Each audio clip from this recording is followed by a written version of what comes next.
So to realize car-free cities, and why is that important? We first have to start, why is that important? As it turns out, North American cities are huge consumers of fossil fuels. There we go. You can see that the richest 10% of the world, which includes the developed North, is responsible for almost half of total consumption emissions. In fact, what Oxfam has said is that the world's richest 1% cause double the CO2 emissions of the poorest 50%. So our fast shrinking carbon budget should be used to improve lives of those who are most in need around the world. And we need to stop consuming at the global level. So cities can look like this in the north, with crowded with cars. So here's 200 people in 177 cars on the street. Without cars, this is what we look like. On buses, this is what we would look like, and on bikes. So cities are space hogs, that's for sure. So I'm going to stop sharing for just a moment in order to carry on a little bit with the presentation. One transatlantic flight can melt a sizable chunk of Arctic ice. So it's important for us to know our impact.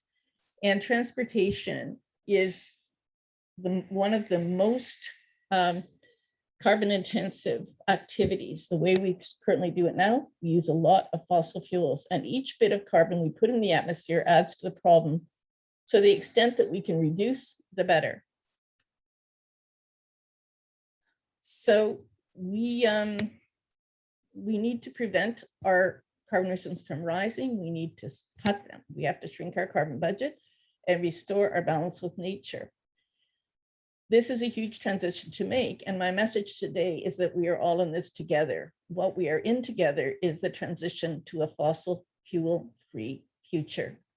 The good news is that working together, we can create a healthier and happier future, one where we are feeling more connected and enriched in our communities. We can create a more walkable city using active transportation, walking and cycling to get around. So I'm just going to go back to sharing and give you another image to have a look at. Sorry. There we go.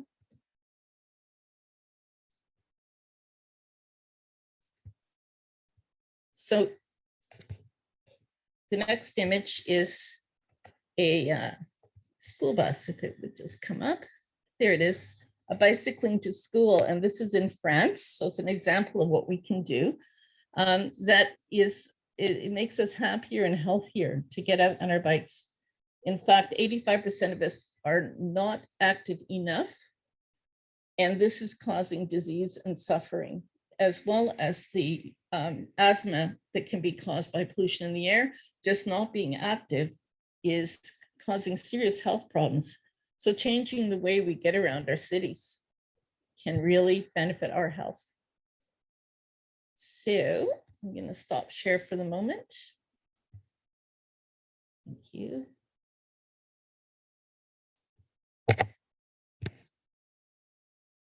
Those buses, by the way, can be used for tourists and also for seniors, giving them a more stable way to get around. So the UN Intergovernmental Panel on Climate Change has called on countries to cut emissions 45% by 2030 from the 2005 levels. And that is an unprecedented change for a world that in the last 30 years had seen levels of CO2 emissions rising despite annual pledges that are made at climate conferences. So since transportation and heating of homes are the primary sources, those are the ones we need to address. So we need to design cities with this in mind. When I was in Cuba in 1993 for that year's Auto-Free Cities Conference, which was held in Havana, I experienced their green streets and their use of family bikes. You'd see several people on one bike, This happened following the loss of 90% of oil imports following the collapse of the Soviet Union in 1991. Cuba had not traditionally been a bicycling country, so they ordered 1 million bikes in parts from China, had high school students put them together, and then people began to experience an immense freedom. Instead of waiting for broken down buses, they were able to get around themselves. And when I was in Cuba, I actually saw a bicycle ballet that was people celebrating just the wonders of being able to have a bicycle, very simple, and something that everyone in the world can have. And although Cuba had troubles meeting basic needs during that time period, food was rationed during that special period, but their health benefits soared of people becoming active.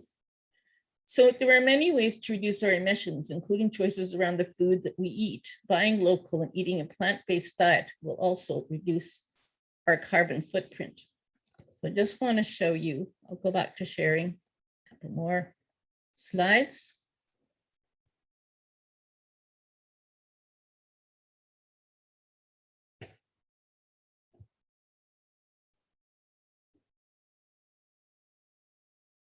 So farmers markets can help us meet our needs locally and have a more walkable city, meet all our needs within 15 minutes.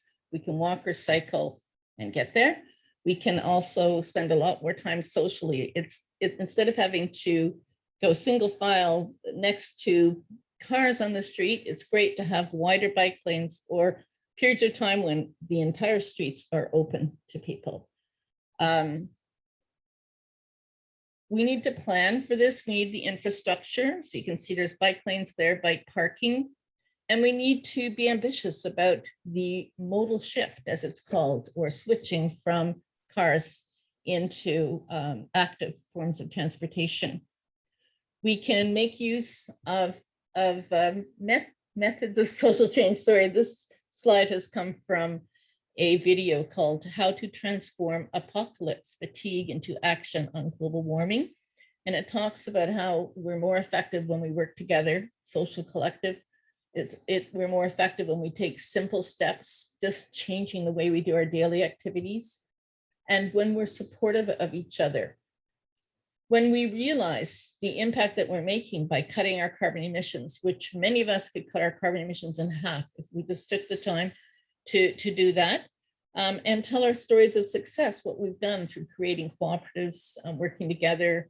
In Toronto, we have an advocacy group for cycling, for example, that helps us move that forward.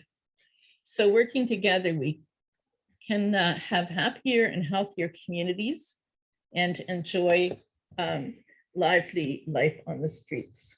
And actually, that's the term that was used when I was in Cuba. It was called Vida en la Via. They had signs everywhere to let people know there is life in the streets, take care, and enjoy each other. So that's just a bit of an introduction to active transportation as one way that we can reduce our emissions. And I'd like to spend a few minutes telling you about the Fossil Fuel Non-Proliferation Treaty, which is a bold new initiative to really help us to reduce emissions around the world. So let's see if I can bring that up. Okay. So this treaty initiative has just been going for the last year or so, and I just wanted to say that it seems to me that it's extremely important. It's based on the Nuclear Non-Proliferation Treaty, which was signed by 191 countries in 1972 and which limited the spread of nuclear weapons. When I was a young person in 1972, I didn't think I had a future. I was sure that an escalating nuclear arms race would end in the insanity of nuclear war. However, the Non-Proliferation Treaty was a result of visionary people coming together and bringing countries together to sign it, contained this devastating threat. We still need to make nuclear weapons illegal, and there is the Treaty on the Prohibition of Nuclear Weapons passed in 2017 at the UN, and that needs to be signed and ratified around the world. However, the visionary action that was taken in 1972 has kept us much safer than we would have been from nuclear weapons. So now this treaty names fossil fuels as a weapon of mass destruction. And there is no mention of fossil fuels in the Paris Accord, which is why a new treaty is needed. The goals of this treaty are threefold: to put an end to new fossil fuel approvals and to the subsidies that promote expansion. The second step is to plan the phasing out of all current uses of fossil fuels. And the third is to do so with the principles of a just transition, with care for workers and communities, and having people supported throughout that transition. And given that 80% of our current energy comes from fossil fuels, it is in fact a huge transition that we must make. And because we haven't been doing it for the past 30 years, we have to do it quickly over the next decade. So I'll share with you briefly the story of our 2-month successful campaign to get Toronto to endorse the Fossil Fuel Non-Proliferation Treaty. So telling you a bit about Toronto, we were a founding city of the C40. That's the group of cities that decided to take climate seriously. So there's always been a strong awareness of the need to take action to reduce emissions at the city level. 70% of carbon emissions come from cities, and the main sources, as we've talked about already, are transportation and home heating. So in 2015, the city started developing a climate plan called Transform TO. This was voted in unanimously in 2017 and has been funded as part of our annual city budget since then. In October 19th, following the global climate strike with tens of thousands in our streets and millions around the world, the City Council declared a climate emergency and increased our ambition for climate action. The city's carbon reduction target is 65% by 2030 reduction and 100% net zero by 2050. We got an early boost toward reducing carbon emissions when coal plants were phased out in Ontario. This has had immediate health benefits as well as decarbonizing our electrical grid. So that's extremely important. Coal must be eliminated, but not only coal, gas and oil also must be eliminated. We know that we cannot meet those targets, though, without other levels of government being on board and without the global buy-in from around the world. So this is something that needs to spread around the world. We need our larger governments to help finance our retrofit and transit projects. When we brought the question of endorsing the Fossil Fuel Non-Proliferation Treaty to Council, we had a foundation of understanding, but we had to build support among the councillors, and we had to get the mayor on board. So we met with councillors in key roles. We found councillors to sponsor the motion, and a month out from the vote, we held an online campaign launch. And we featured a speaker from Vancouver, Councillor Christine Boyle, because they had already passed this endorsement. They were the first city in the world to do so. And they've already taken many steps to implement huge cuts in their emissions by cutting off gas as a source of home heating and to take many steps on active transportation. So we had a doctor, labor organizer, and youth climate activist, along with the staff of the international campaign, speak at our launch, which was attended by 200 people and was very important in building momentum. Then we started a letter writing campaign, personal letters from constituents, as well as from expert, physicians, labor and youth organizations. And we also presented a petition from more than 1,000 residents. The day that it came to City Council, we also passed a very important motion on cutting emissions from buildings. So in Toronto, we've also worked hard on active transportation. And during the pandemic, we had a great many large thoroughfares opened to just bicycling on the weekends, bicycling and walking. And it's actually been incredibly wonderful for people to see how that can be. So I just want to show you a few slides. So let me just see if I can share my screen to show you a few little photos. And then I'll wrap up with a great thanks for being able to be part of this day today.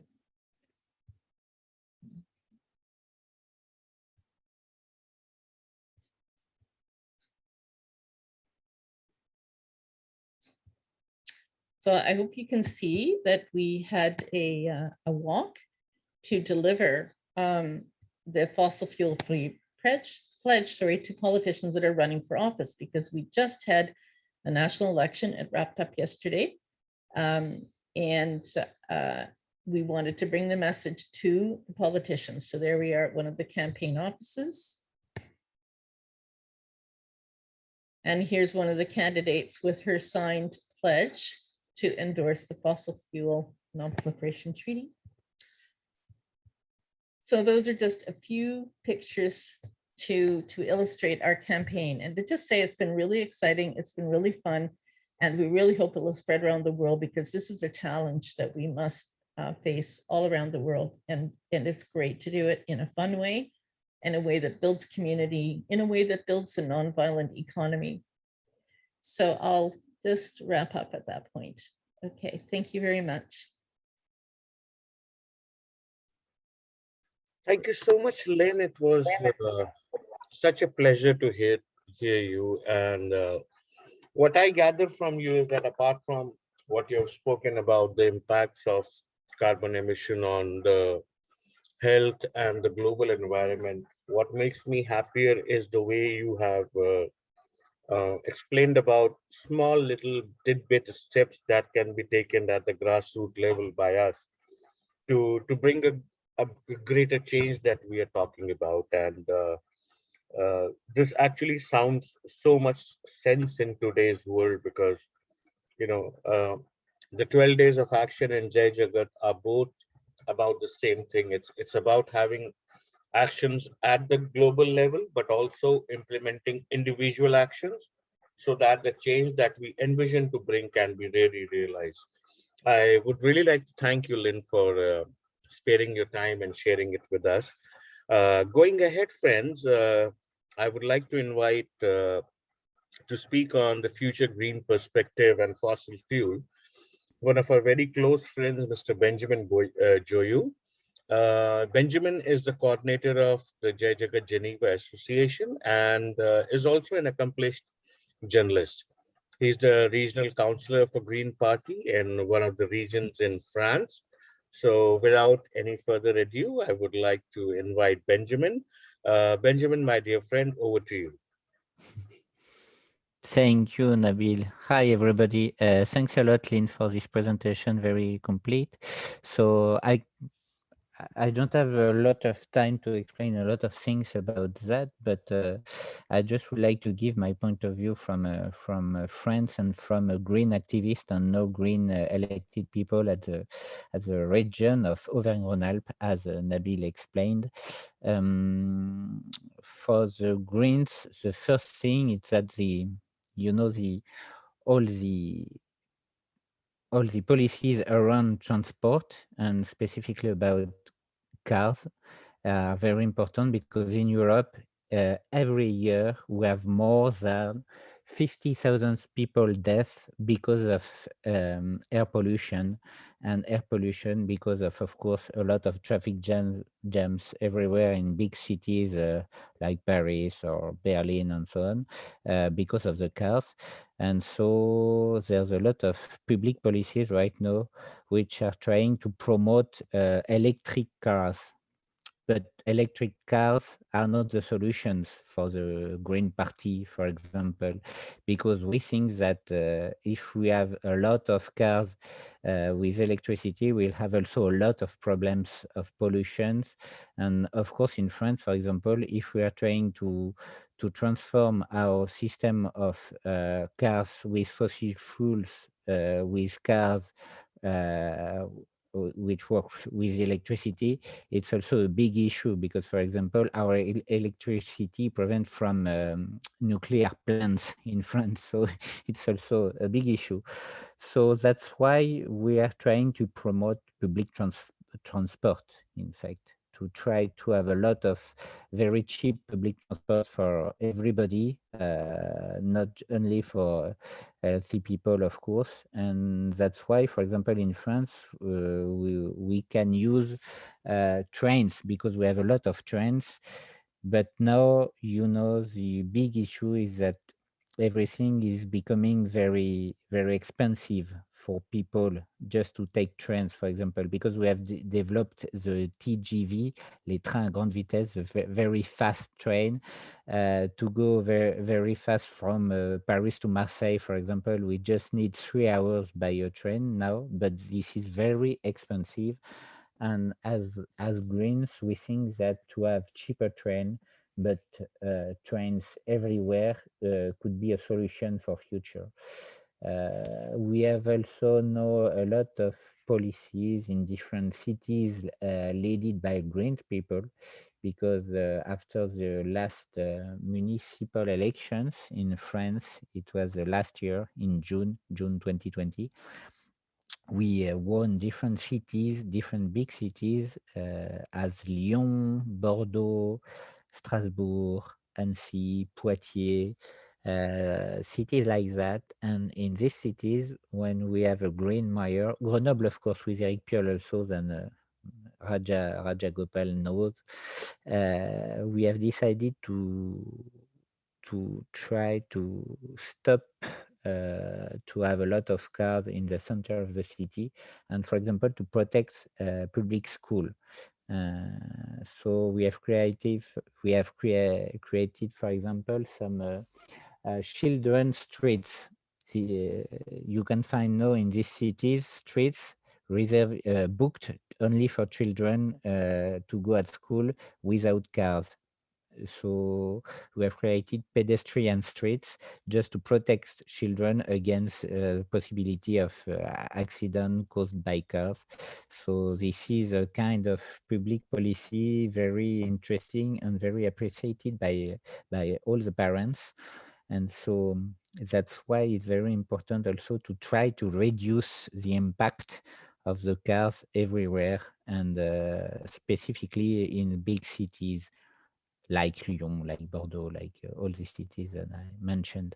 So, so this is very important to have this kind of day, a free car day, to try to promote another way of transportation. And so this is very important for us as green people. Also, myself, I'm a green and political activist for 20 years, more than 20 years right now. And one of the main issues in Europe was always transport. And that's why also we are promoting to use bicycles, of course, but not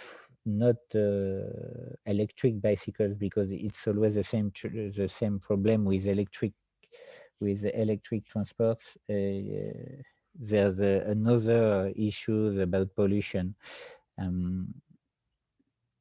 because, for example, relying on all electricity tomorrow will obviously be an environmental failure. Because of the metals they require, batteries have limited availability and are very polluting to produce, from China, of course. So they will not be able to replace the entire fleet of thermal vehicles. So it is therefore necessary to question the priorities for their use. For example, you have to know that an electric car becomes clean after 50,000 kilometers. So that's an issue also. That's why, as a Greens, we are trying to promote, to reduce, in fact, we are speaking about degrowth. We would like to reduce the transports between cities and to find ways for people to have their jobs at home, for example. And for sure, the pandemic of COVID-19 can help us to promote another way of working, without to have a lot of displacement as before. So okay, it's this kind of public policies that we are trying to promote as Greens. So that's all, for instance. Thank you. Thank you so much, Benjamin. Actually, this has been something that even I've been thinking about, is that whether the electric cars or electric cycles are the so-called solution to the future. And as you rightly said, this is not a solution. If you No. really go green after 50,000 kilometers, I mean, who's going to take into account the 50,000 kilometers you already drive Of in 2-3 years? And that is something really very concerning, and that actually rings the bells for us to not run after the routine that is going around in the world, and really sit down and think seriously about what are the real ground level interventions that can be brought into actions that really help in the direction of reducing the CO2 emission, as you shared an example of the bicycle and the concept of degrowth, and restricting on the movement. And so it's basically all about finding more practical ways of how to save Mother Earth. So Exactly. thank you very much, Benjamin. This was a very, very interesting insight from you. And friends, now I would like to invite a youth from the United States of America. This is Daniel Helmer, who is a climate activist in New York. And Daniel is here to share with us about about fossil fuel and the non-proliferation treaty. So Daniel has been a very active member of Jagat in the United States. And so over to you, Daniel. Thank you, Gary Bobby. I hope everyone can hear me right now. And thank you to Benjamin and Lynn as well. Really, really important conversation we're having right now. And I'll introduce myself a little bit more. My name is Daniel Helmer. I'm a climate organizer and activist that has been organizing the past 12 years on climate. I'm also part of Jagat US, and as well as a volunteer organizer with 3D.org, especially on the local group side of 3D.org, New York State, and also several groups within the US. I'm also part of another youth organization called The Last Generation, which is a youth network of youth around the world working to fight climate change and climate catastrophe and disaster. This right now is as we know, a very important and dire subject. What I'm going to be introducing today, Lynn has already introduced, and especially as a concrete example of already putting into practice within Toronto for the fossil fuel non-proliferation treaty. So I'll introduce a little bit about that, but also I'll say a little bit about, give a kind of context right now of how fossil fuels are really exacerbating, for instance, within Africa to United States and North America to others.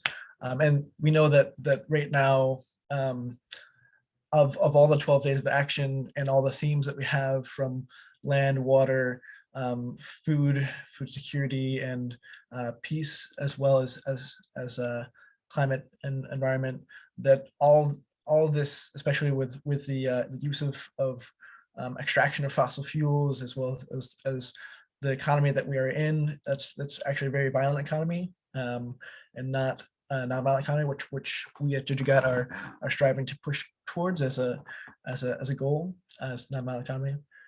This is really exacerbating so many complex things that come together, from the destruction of water and people's resources, including indigenous resources. But this is why not only is the fossil fuel non-proliferation treaty so important in addressing our carbon emissions, in climate, but also in bringing peace to so many communities, because the extraction of the fossil fuel industry and all these things have been seriously creating detriment within society, including the destruction of peoples around the world, from Kathmandu to Chile, and so addressing this is important. And so I'm going to play a quick minute-and-a-half video just to really give an introduction, give a little bit on the Non-Proliferation Treaty, and then go from there.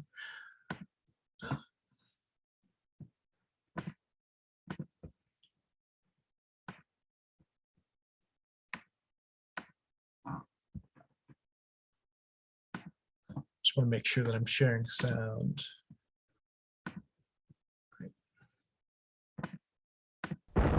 The generation that grew up with nuclear weapons were told to hide under their desks in case of attack.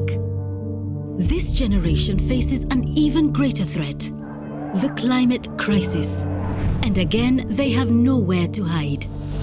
While citizens, cities, and countries are working to reduce their emissions, behind our backs, the coal, oil, and gas industry continues to rapidly expand fossil fuels, driving catastrophic warming. Surviving the climate crisis requires a bold new idea. Introducing the Fossil Fuel Non-Proliferation Treaty. Why a treaty? 50 years ago, the world signed a non-proliferation treaty to avoid nuclear war. In 1987, the Montreal Protocol protected the ozone. The Paris Agreement begins to limit emissions, but doesn't mention coal, oil, or gas. We need a global plan to end the proliferation of fossil fuels and fast-track solutions. A fossil fuel treaty would phase out coal, oil, and gas faster, more fairly, and forever, while supporting workers, communities, and countries dependent on fossil fuels. People around the world are already winning frontline battles against coal, oil, and gas projects. A treaty can bring together these diverse efforts into a powerful and equitable global plan. Endorse the Fossil Fuel Treaty, and together we can drive a just transition to clean energy and a safe climate for generations to come.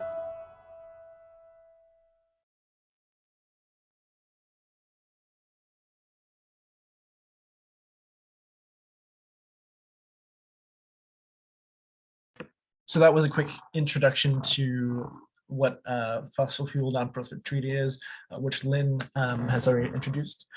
And so on that, as Lynn has pointed out, there's three points. One that's really important, I think, from what isn't always talked about as much is the just transition. That's extremely important in so many ways. But right now, I think something very important to talk about is that why the treaty is a moment where we know that we have to get off of fossil fuels and also reduce a lot of things and change at this moment the whole world and how it's operated. We know that with extraction and the way that our system, especially in the global north, has functioned, that essentially our lives will not be able to exist very much into the future if we continue on this same extractive economy and same path that we are at. We had, as I believe Monica will mention later, a youth webinar a few days ago, recognizing that for COP26, which is the next negotiation for climate change, there in Glasgow, and this year it will be in Glasgow, Scotland. We have already not met the needs and the trajectory of the Paris Accords. And so right now, it's really important that we start to go towards that trajectory and below, but we haven't faced it. So we need to really ramp up our fight against fossil fuel, from gas, oil, coal, and not only for the benefit of saving our world, but also for the destruction that it has done. And so that's why there's groups from 3D.org to Fridays for Future and others that have signed on, and then also prominent figures such as the Dalai Lama and others have signed on to the Fossil Non-Proliferation Treaty. And we encourage you to actually take action and sign yourself on, or your organization, or your city, onto the Fossil Fuel Non-Proliferation Treaty, just as Toronto has, where Lynn has worked on getting that passed. And one of the things that we have to do is that we have to recognize that this is not just an idea, and it's not just impact for future, it's impacting right now, and extraction is real, including different projects of current extraction and future extraction that are happening right now on the ground, within the US, within Canada, within Africa, within India. And that's really where we have to stop this, because it's actually destroying biodiversity, destroying the ability for farmers to be able to farm their soil because of the impact of fossil fuels.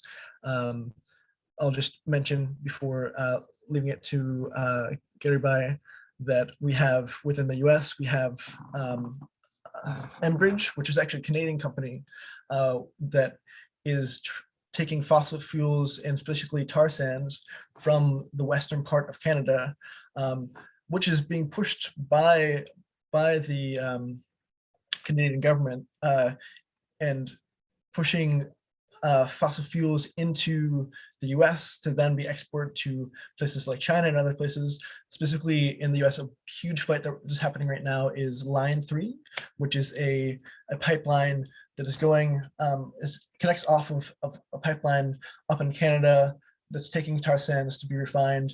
And it's going through Indigenous land. It's actually right now almost completed, but going through treaty land that Indigenous peoples have were promised for over 100 years to keep that land sacred, and now it's being desecrated and has been. And so this is just one of many pipelines, and that point of extractionism needs to stop. And this is also the case in Africa and Uganda, where Bugoma forest is a forest being cut down by and threatened by another company in France, Total, which is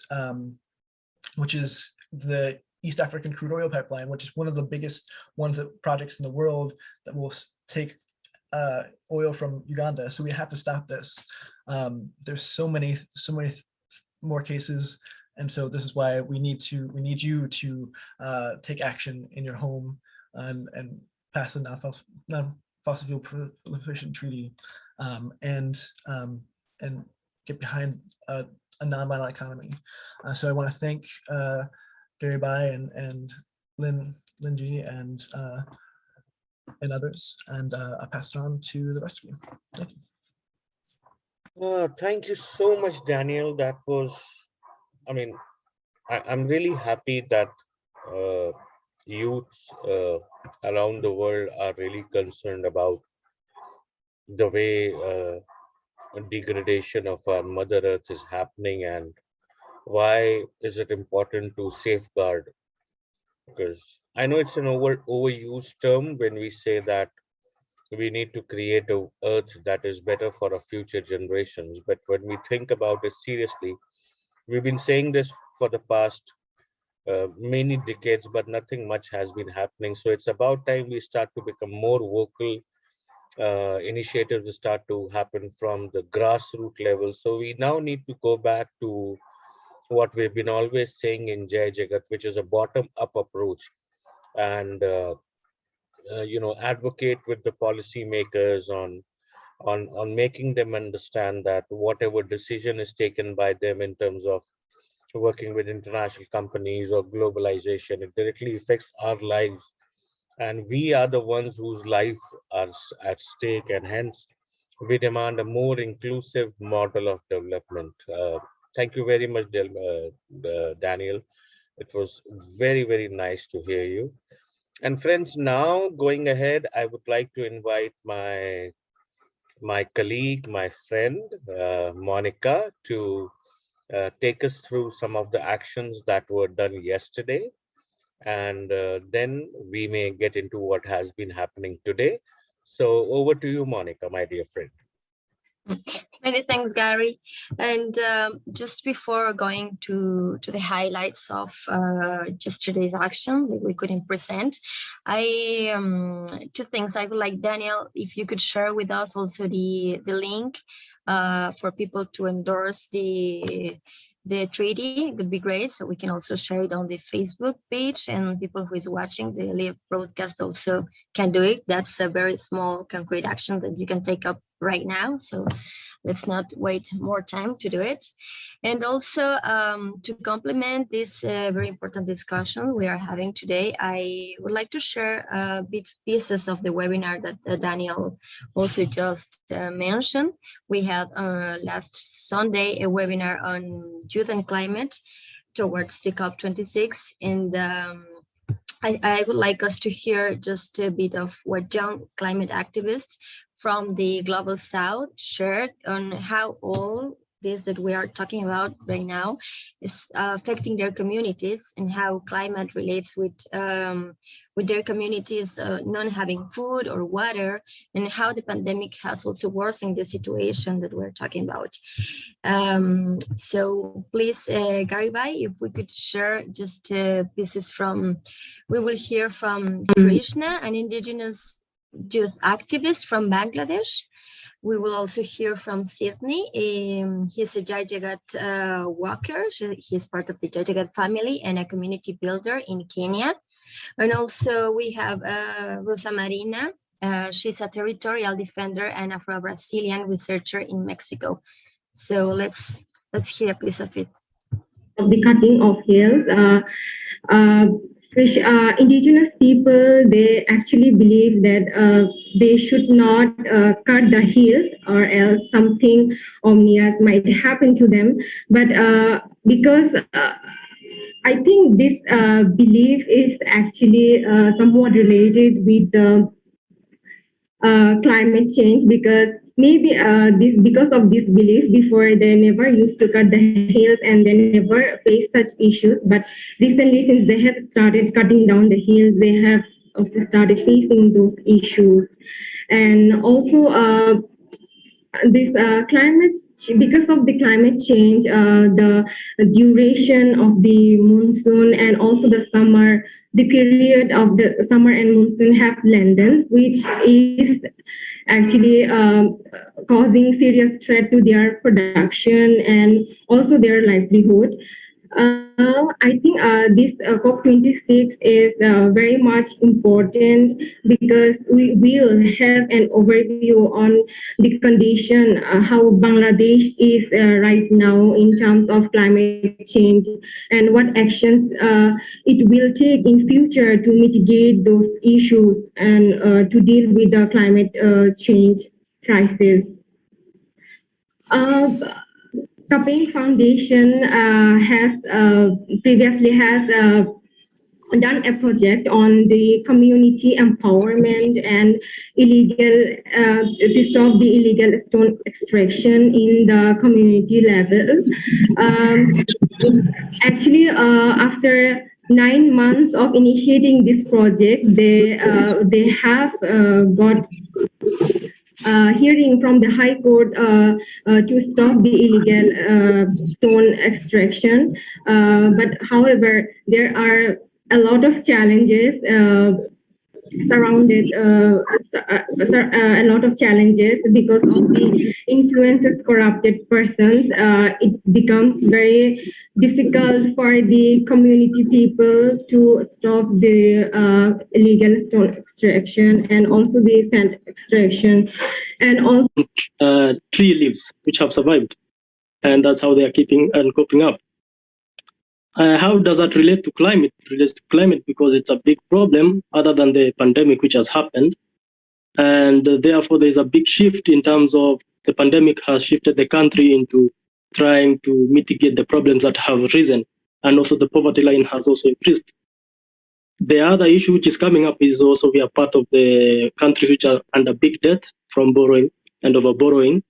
And that also makes me doubt whether the priorities will be set for making better policies for climate as opposed to trying to reduce the debt or trying to mitigate other issues. I might be wrong, and this is obviously I would say is a grain of salt of it's a personal opinion. It could be different from what is actually going on. What am I doing? For me, I believe that we can be different activists in different capacities. Some people can be vocal, some others can decide to do other means. Therefore, I've been creating a community center. I started in August, and the next goal is next year we can do an eco-friendly rammed earth construction. The idea for me is we could have people who are better suited than I am to come and usually have talks, and could be talks of various issues. The center is targeting the youths because that's what is dear to me, and with the youths we can be able to mitigate and try and foster better changes in the future as we are getting slowly by slowly. Therefore, with the center, we could have many programs which are coming there. Experts who have experience in climate change, for example, who can talk and give this kind of knowledge rather than me be the one, because I don't have knowledge in that. And also want to say, not to point fingers on the older generation, but we're in this kind of problem because of industrialization of different centuries and older generations which have put us in this issue. So going forward, I think it is a great initiative that will be happening in COP. And as you say, unfortunately, not everybody will go from the global south because of obvious reasons. But hopefully a lot of people who will represent us and take the message, we are hoping that they will do a quite fantastic job in that. I hope I haven't taken too much of your time. Not at all, Sydney, not at all. Many thanks for joining and for sharing what you have shared. We are very pleased to see you here with us. The health of the earth, it will becomes from the indigenous communities and from the indigenous women. So that's a little bit about what we are facing now and what we are working with. This initiative it brings we are 13 indigenous delegates from different parts of Mexico that are actually fighting in their territories and in their lands against energy projects, water projects, and we want to that the actions we want to say that the actions that they are taking are just making us more damage, and they are making more damage to the nature that are really answer to the crisis. So that's a little bit about what is happening. Just yesterday, I think there was murder an indigenous defensor in Mexico. He was part of the Zapatist Liberation National Army, because that's what the things are now in our country.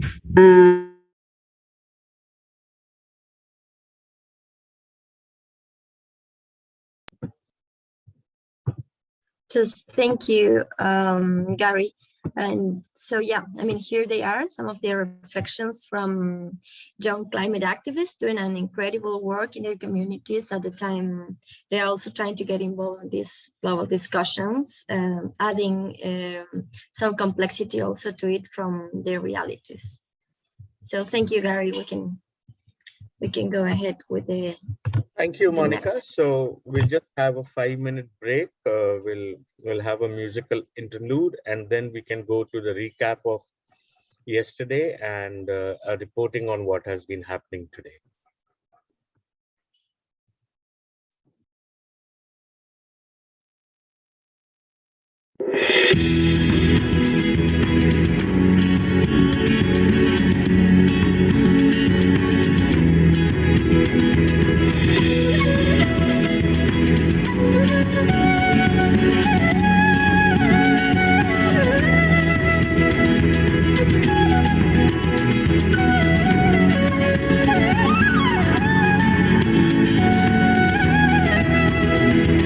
जय जगत पुकार जा, सिर अमन पे वार जा।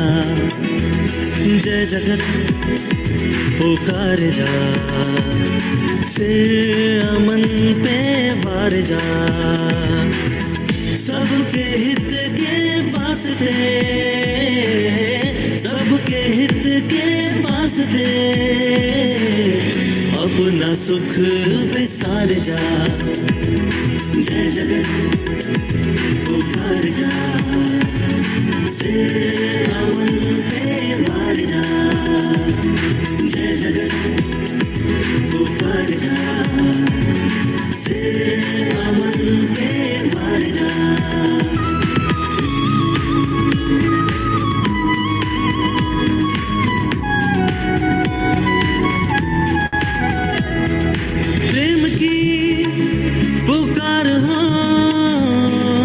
सबका सबसे प्यार हो, प्रेम की पुकार हो।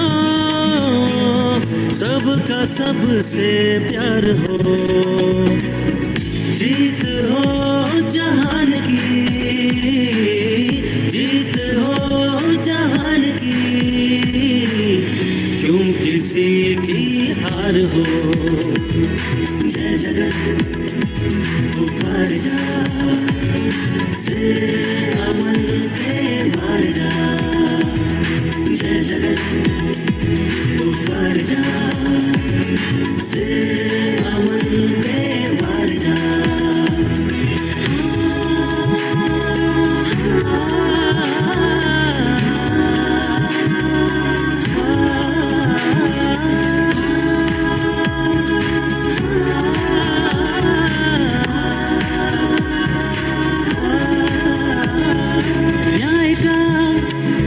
विधान हो, सबका हक समान हो। न्याय का विधान हो, सबका हक समान हो। सबकी अपनी हो ज़मीन, सबकी अपनी हो ज़मीन। सबका आसमान हो। जय जगत पुकार जा, सिर अमन पे वार जा। जय जगत पुकार जा, सिर अमन पे वार जा।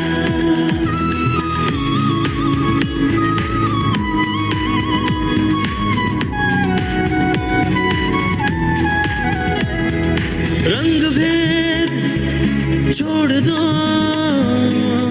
जात पात तोड़ दो। रंग भेद छोड़ दो, जात पात तोड़ दो। मानवों की आपसी, मानवों की आपसी अखंड प्रीत जोड़ दो। जय जगत पुकार जा, सिर अमन पे वार जा।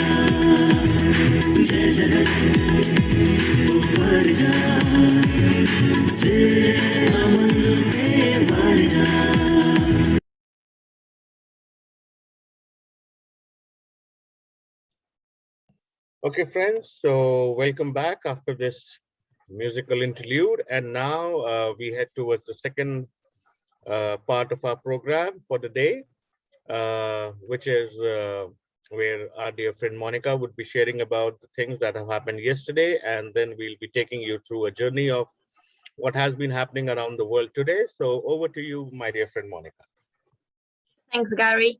Yeah, we will share some of the actions carried out yesterday, but that we couldn't share because of the different time zones. So here we are.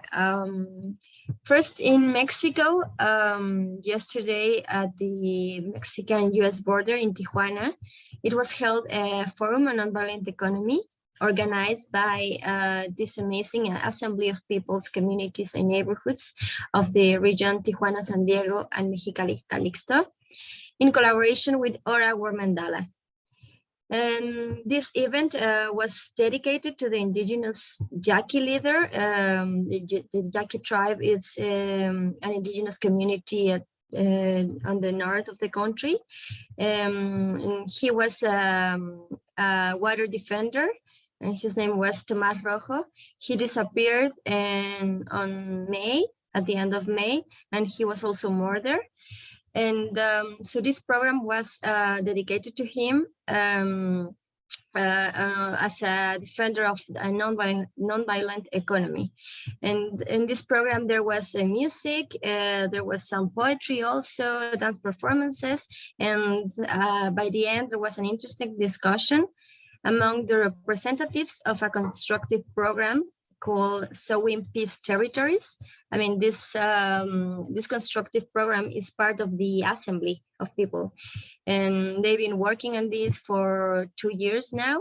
And some of the things they share on the forum was how they are building alternatives from their different communities towards a nonviolent economy on the different areas of society, such as education, health, housing, getting some energy autonomy also, and looking at other ways to exchange basic goods, basic food. So it was a very rich program. And now we will show you a piece of it. First, we will see a group of children. Some of them are living on the streets, marginalized children who are coming together also in a project who called Piece of Life. And they are coming together to sing the Jagat song in Spanish. It's very beautiful.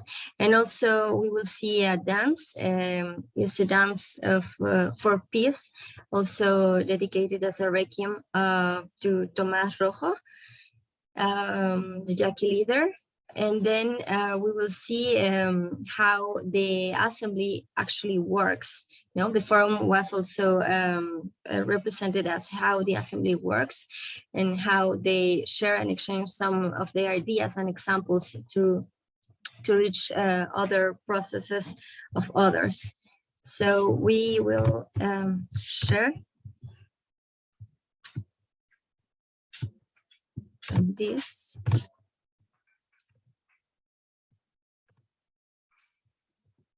Okay.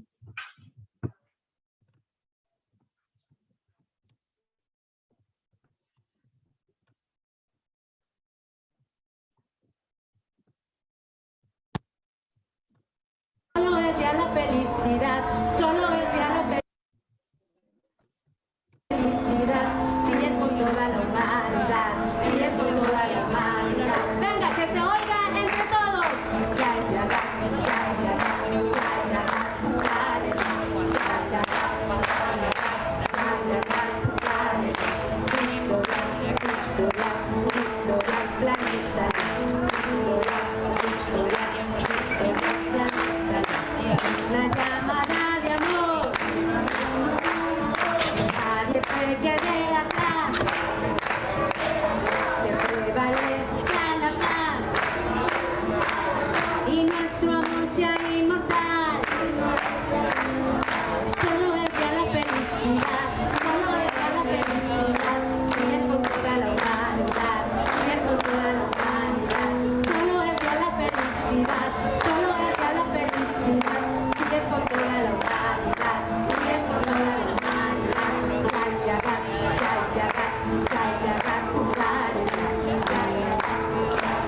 Entonces por eso es importante, ¿no? Yo quiero mencionar que la solución, pues la solución no solo es del gobierno, también es de nosotros como ciudadanos. Es decir, nos tenemos que empoderar. ¿Y cómo se va a empoderar a la población? Pues a través de la promoción de la salud, a través de la educación, de educarlos sobre prevenir los factores de riesgo y en la historia natural de la enfermedad. Muchas gracias, José. Rescatamos esta idea de empoderamiento, ¿no?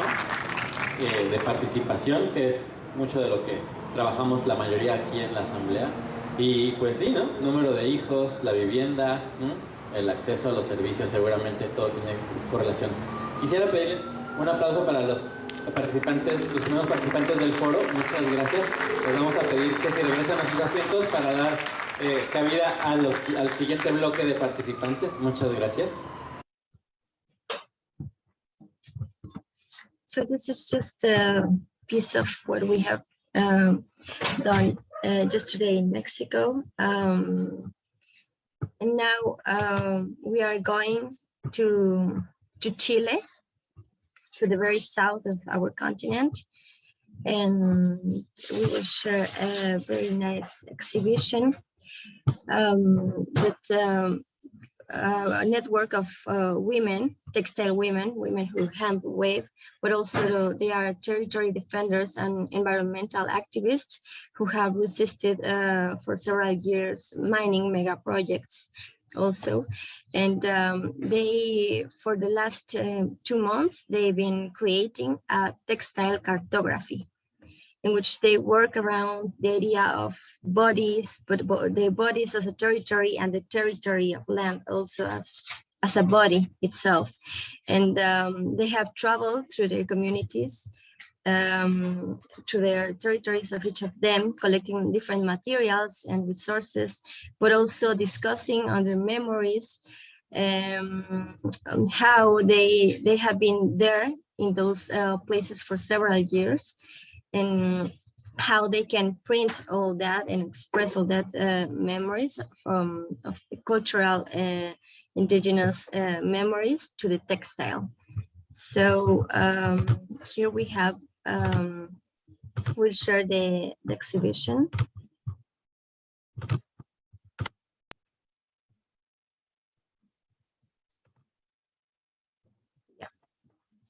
So this is what it's been a 2-month process, and it's very, what it's interesting is while they go to wave and to paint, they are discussing on how they can also promote a non-violent economy in their own communities, and also working hand to hand with the children and the elders of the community. And yesterday, when they shared this virtual exhibition, they share also a piece of text that I would like to read. And it says, from the rural territories, bodies historically violated by the extractivist economy and a system that has made us vulnerable and non-existent, we call women to listen to each other and to be clay pot that contains our flow of life. Containment and love empowered us to spin together our feelings from the body and share the latent seeds in the territory. Roots, earth, and water are intertwined again to raise the memory of Putaendo, which holds from the groundwater to the peaks of our mountains. So we find it very, very beautiful what they are doing, and they will be also organizing different things for the next days, and yeah, so we will also following up what they are doing. Then we go to the fast. The fasting. Yesterday we celebrated Fast for Peace, so we also want to show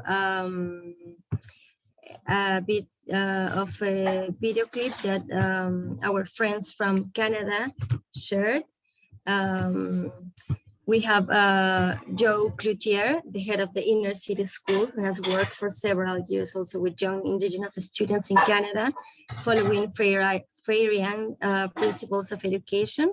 He's a Jagat Ali and friend who has brought Jagat with teachers and his students.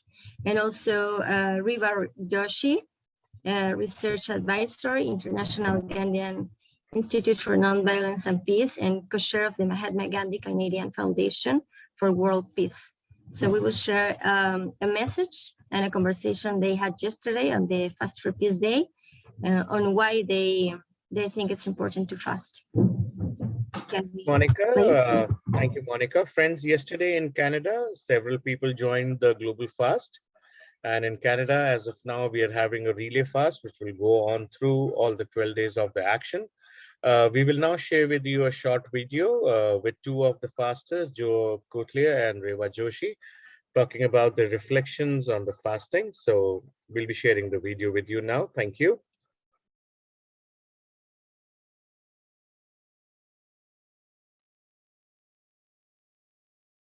So today is September 21st, the International Day of Peace, and also it's the day that's been designated by Jagat International as a day for a global fast. There are at least 4 of us connected with the Mahatma Gandhi Canadian Foundation who are fasting today. Margaret Shane, Jim Gurnett, and the 2 of us that you see here today, Joe Kluche and me, Reva Joshi. So Joe and I are just going to have a little bit of a conversation about fasting and why we thought it would be important to fast today. So Joe, let me just lead with that question. Why did you think it was important for you to fast today? I think it's important out of solidarity for the young people I work with, and also to break my habit of nibbling all day long, little pieces of toast and things. But it's a privilege that I have to do that many of the people we work with don't have at all. Mm-hmm. They get a full meal when they come in here at lunchtime and a little bit of breakfast. They have access to our food bank, but I'm not sure that I know that many of them don't eat after that. And whatever they do eat is not healthy, for sure. Yeah. Out of solidarity with them, I think. And you know, I just think how privileged I am. What a privilege it is to be able to nibble all day long. And then have to exercise to work it off. Or not sometimes. Yeah. But the contrast, you know, of being able to do that and not having anything to eat. Yeah. Man, oh man. Yeah. Well, you know that I fast every Tuesday anyway, and today just happens to be a Tuesday. But usually that's cheating, Ray. Is it cheating? I don't know. I am doing a little more of a strict fast today than I usually would do. So maybe that's my little edge today. Usually, if I feel I need it, I will have a little bit of fruit during the day or raw nuts. But I haven't had that today. I've had my tea and and my juice. That's what I've been having today. But it really is a different experience. Not just because I've changed up my fast a little, but because I'm thinking about all of the other people who are fasting today. Mm-hmm. You know, thinking about you and Jim and Maggie, but also the folks internationally who are fasting, and what a powerful thing it is. You know, when we talk about action for peace, sometimes we're looking for things that are like big, spectacular things, but this is an action for peace that you know hits me in my heart, and it's not a big, spectacular thing. It's just a very calm thing, I find. Yeah, I think maybe we think that we're doing it for peace and doing it in solidarity, but it's actually bringing peace to ourselves at the same time when we're doing that. Yeah, Roger. No, go ahead. Sorry, Joe. And it lasts longer than the few hours that we fast for. Yeah. Well, see, Rajaji this morning in the webcast said something about how the process of fasting is a process of clarification for yourself, and how in having that sort of clear mind and clear body and clear sense of purpose makes it better in terms of doing other kinds of actions as well. And that's really been sticking with me today. Yes, I can see that, and it kind of refocuses you. It's quite good, and it's just the realization that it's going both ways. You're doing it for something, and it's all that energy together, but it's also coming back to you at the same time. That's right. I think that there's just one other thing that I wanted to mention, and that is that in your statement about your fasting last year and this year, you have mentioned the last statement or the last sentence is, "I'm fasting to help me keep from seeing unjust actions and situations as part of the landscape that I move through every day." And I wondered if you just wanted to say something about that statement. Well, the youth that I work with here, are marginalized from the general population, have live in unstable, unsafe living conditions. Some of them are absolutely homeless. And when you look at our society,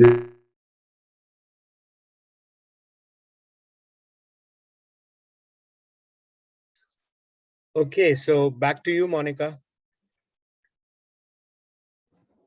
Yes, thank you. And we also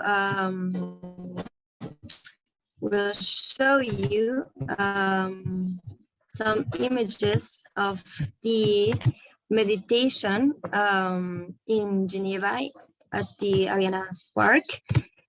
It was a very nice meditation around the Gandhi's statue. It was organized by the Dalai Lama group and the Jagat Geneva.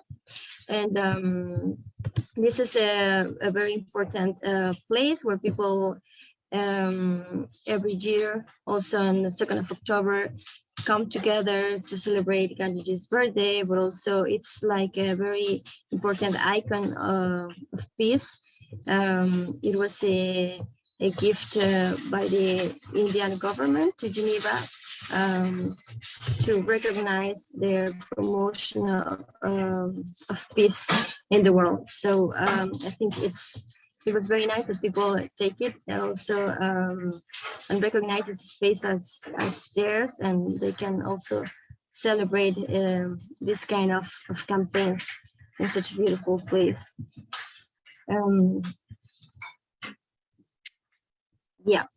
So finally, before we go to the highlights of today's actions, we will invite Daniel just to share some highlights on yesterday's US program. Thank you, Monica. Thank you for giving a moment there. So yesterday we also participated in the International Day for Peace, and we had a few people fasting from the US, and also we had a program that we live streamed on Facebook. You can see it at our Facebook page, Jagat US, and we especially focused around introducing this campaign to our audience, but also focusing on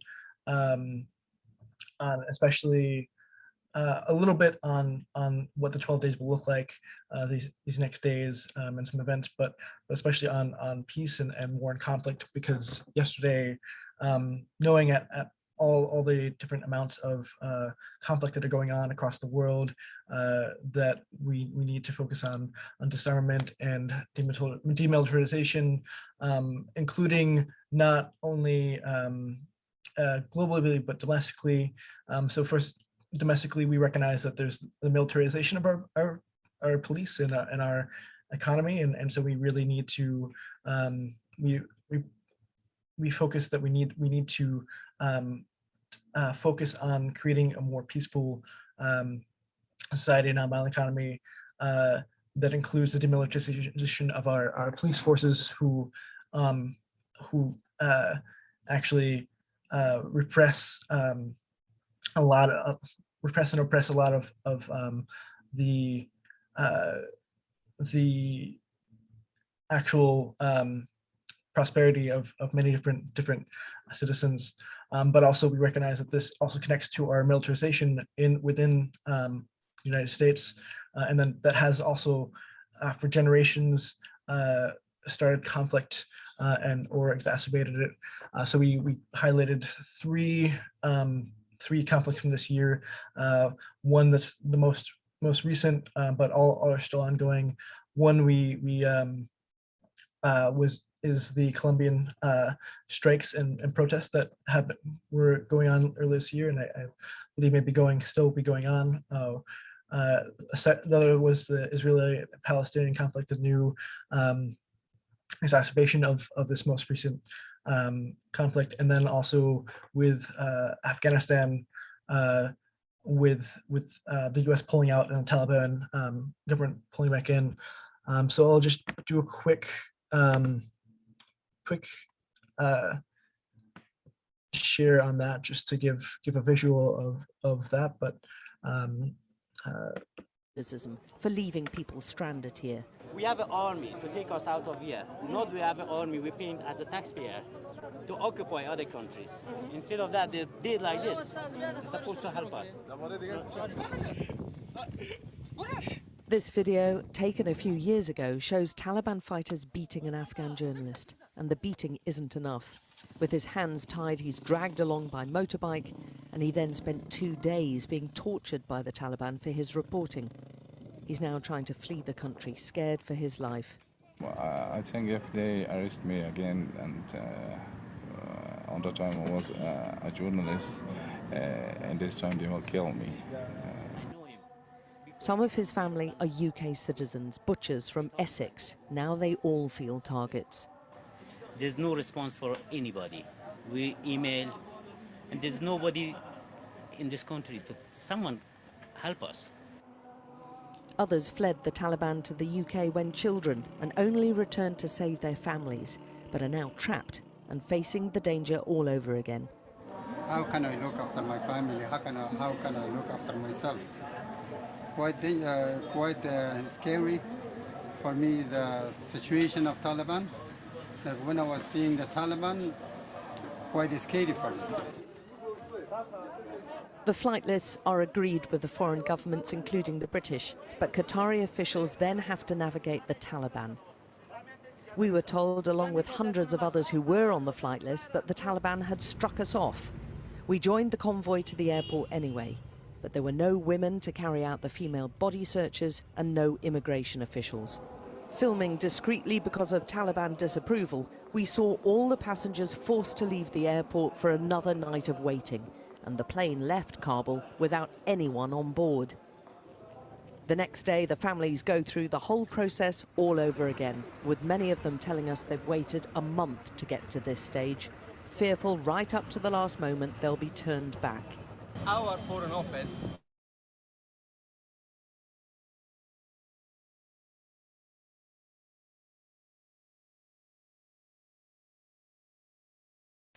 and so that's a small clip of the current situation of one of the topics we covered, recognizing that all of this is very complex, and each of these are every very tense situations, and recognizing that the part of what Judge Jagat US and also as Judge Jagat itself is that we need to really look at building peace. And so that's one of the things that we worked on yesterday, including fasting.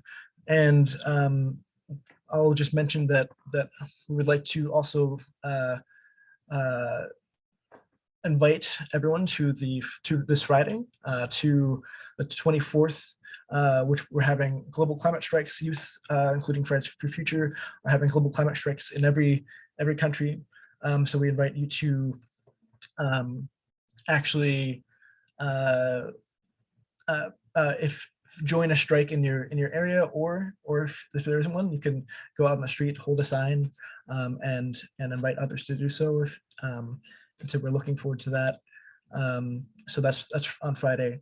And we'll just mention too that from the 19th webinar, we're on the 1st of October, we'll be having a Global Youth Summit. So we invite youth and others to come together and design demands and asks for the upcoming Global Summit. Thank you. On to Monica. Thank you, Daniel.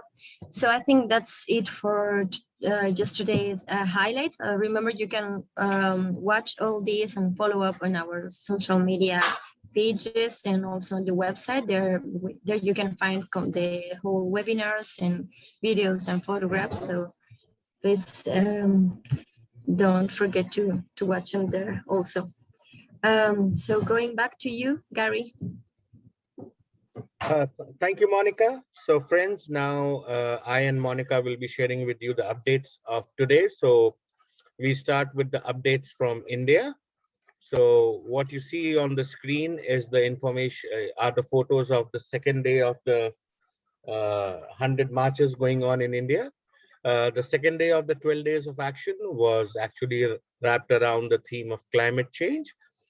To address this, different foot marchers had their own approaches, but what was common in them was to observe a no caste day. On the second day, marchers and people in solidarity with these marchers pledged that to have at least one day of the week where they will not be using vehicles that are supported with the fossil fuels.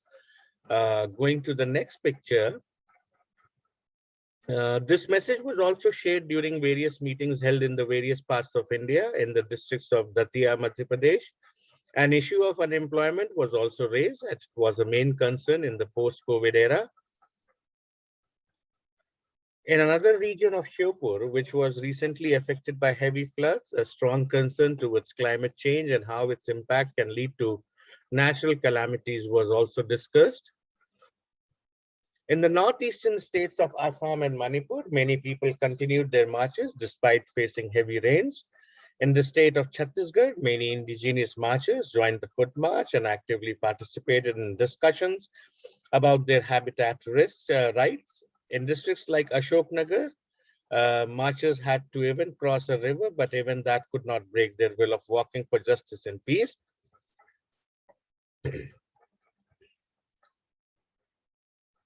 Marchers from district of Lalitpur, which is in Uttar Pradesh in India, also received a grand welcome from the villagers. These marches also received a lot of support from the local leaders like the village head and the members of various local parties.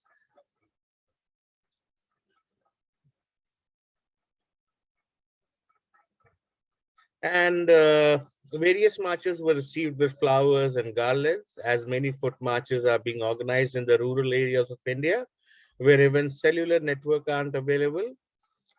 Even then the spirit of the marches is still alive. So what you see on the screen are a few photographs, and this is a small video of what is going on there.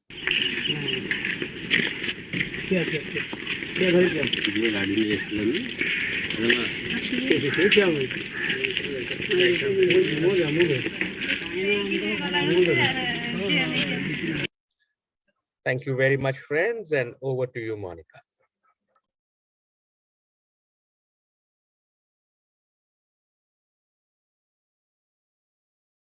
I think we are sharing the Bangladesh Philippines webinar, the Young of webinar. Okay, friends, now I'll be sharing with you a video from Philippines, a webinar that has been going on under the aegis of the Asian NGO Coalition for Agrarian Reforms and Rural Development. So today was the second day of the 12 days of the webinars, and here we've been talking about community actions on sustainable natural resource management amidst climate change and the devastating impact of the natural disasters. So I'll be sharing an update with you of the same. Is being organized by ANGOC members and partners in support of the Jai Jagat 2020 to 2030 campaign being led by Ekta Parishad. And the objective of these learning events is to discuss and exchange solutions to addressing violence, highlighting local experiences as a bottom-up approach towards countering inequality. So the topics of the learning exchange webinars will include the overall theme of food and freedom, jobs and justice, land and labor, peace and prosperity. Today is day 2, and our webinar for today is entitled Community Actions on Sustainable Natural Resource Management Amidst Climate Change and the Devastating Impact of Natural Disasters. Today's webinar is being led by Star Kampuchea in Cambodia with South Asia Rural Reconstruction Association in India, Binadesa in Indonesia, and Savior Science Foundation, Inc. in the Philippines. We are also live on ANGOC's Facebook page, so if you haven't liked our page yet, please give us a like at facebook.com/Asian NGO Coalition, where we post updates, news, and new publications. So a few reminders before we start this. So over to you, Monica, now to share about the happening in Bangladesh. No, I think that's it for today's highlights. And just also to add that adding to the climate stride, there is also a climate week in New York City, and we will also be sharing the link on the Facebook, so you can also see the program. And yeah, join if you can, virtual or physical as you can. Thank you very much, Monica, for this input. Friends, now we're heading towards the end of today's update on the 12 days of action. And before we bid farewell to you for the final remarks, I would like to invite Jill Carr-Harris from Jai Jagat, followed by Lynn Adamson, and then Mr. P.V. Rajgopal. Jai Jagat, everybody. Can you hear me? Yes. Yeah, good. This was a very interesting expose that we heard on Car-Free Day. And Lynn, I was just wondering if you had any thoughts as listening to not only the nonviolent action that many people are undertaking by not taking cars today, but also in terms of how we link that to a nonviolent economy. Any thoughts, any final thoughts? Yes, I was thinking about what a big part of our economy is car production. It's a very big, so I usually think about oil and gas production, which is a substantial part of our economy, but not, but can be transitioned, and the jobs can be transitioned. When I think about how would we transition all the auto workers, certainly some can build electric vehicles, but we also need to just reduce the number of vehicles and simplify our lives. So it made me think about how do we do that transition in a just way? And I think we really need everybody on board to think about why we want a more simple way of living, a more low carbon way of living. It's for our children, it's for the future. Many people don't realize that we are, overusing our nature. We're relying on nature beyond its capacity, and therefore we have to reduce. And that falls primarily on the global north. because that is where the emissions are being created. So there's a lot of awareness to be developed there about our impact. And I think when I think about the nonviolence, it's about being aware of our impact on nature, like being aware of our connection to nature and our connection in community to others.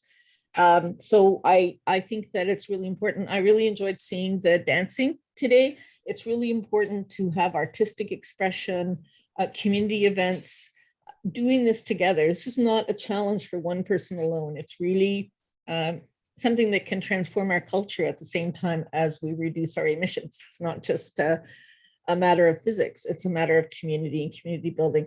I became aware of the danger to people's lives. It sort of made me think about land and water protectors being so at risk, many lives lost, defending life and defending a non-extractive economy. So this is a transition that we need a much wider awareness of the need for. And the Fossil Fuel Non-Proliferation Treaty is one way to do it. It says we need to have an end to oil and gas and coal around the world, and we need to do it globally. We can't just do it in one place, but we need leadership. And I know Costa Rica and Denmark are leading right now on something called Beyond Oil and Gas, which they want to bring to the COP program. So the timeline is there. It has been set for us because we haven't taken the needed actions the last decades. So really, these are the years of transition and the years when we really need to get all of our communities on board. So I really appreciated hearing the other speakers and getting youth perspective, getting perspective from the Global South, and to see the activities that are going on during these 10 days to bring people together and have a period of reflection and a period of practice, whether it's fasting or walking, and thinking about what our personal contributions are, as well as how society needs to change, how do we change, and in ways that can actually enrich our lives. So I think those are my reflections from today. Thank you. Great, thank you very much. I see that we have focused a lot on fossil fuels, and we have seen the limitations of that in terms of the perspectives from the Global South. And what we hope is that we can bring a broader dialogue to COP 2026 or to the future climate discussions that involves, as you say, defense of the land, poverty reduction, increased violence. That we look at emissions, we look at a non-proliferation treaty, we look as to what is immediately necessary within a policy framework, but we also look more broadly at people coming from many different locations. And I think this is the beauty of having these kind of webinars, is we're bringing together a lot of different viewpoints. And sometimes they don't fit perfectly into a framework, but it challenges us to come back and rethink, and more importantly, find ways to bring people closer together in those different viewpoints. Yeah? I could add a little bit more too. I mentioned this very briefly about food and using farmers markets, also gardening, the importance of a plant-rich diet, reducing meat and getting away from industrial agriculture is really important and huge transition that we need to make. And I think reflecting on our diet, understanding the footprint of it, and how we can change is important. We know that food production is very threatened by rising temperatures around the world, that there's both drought and floods and a lot of changing patterns or loss of patterns around food production. And this is going to take a lot of ingenuity and a lot of cooperation to deal with, just to adapt to the climate change that's already happened. But it underlines how important it is to stop our emissions now, because if we want a stable climate that people can have healthy communities in, we need to, these are the few years for turning around our practices. And it's a wonderful struggle. I mean, struggle can be wonderful, struggle can be hard, and the challenges can be difficult, but it can also be a creative process that brings people together and gives us meaning in our lives to really work together for this future for everyone. Wonderful. And I want to say to the audience that this is the second day, that tomorrow we're going to move into a third area. So we've started with fasts. We've moved into looking at reducing fossil fuels. Tomorrow we'll be looking at planting trees, rejuvenating the environment, and how that relates to peace. So we invite all of you to come tomorrow at the same designated time and using the same link. And we thank all of our participants today for this incredible interaction, and wish that that each of you find those individual ways to take action, as Lynn just said, in bringing forward a very different world. Thank you, Gary. Thank you, Monica and Daniel, Lynn, Benjamin, for this great presentation, and see all of you tomorrow at the same time. Thank you very much. Thank you, Jill, and thank you, friends, for joining us tonight. We'll be meeting tomorrow, same time, same place again. You can catch us live on Facebook with facebook.com/JaiJagat2020. So we hope to have you again tomorrow for the third day on the 12 days of action. Thank you very much for joining us today. Shabba Khair and Jai Jagat. Thank you.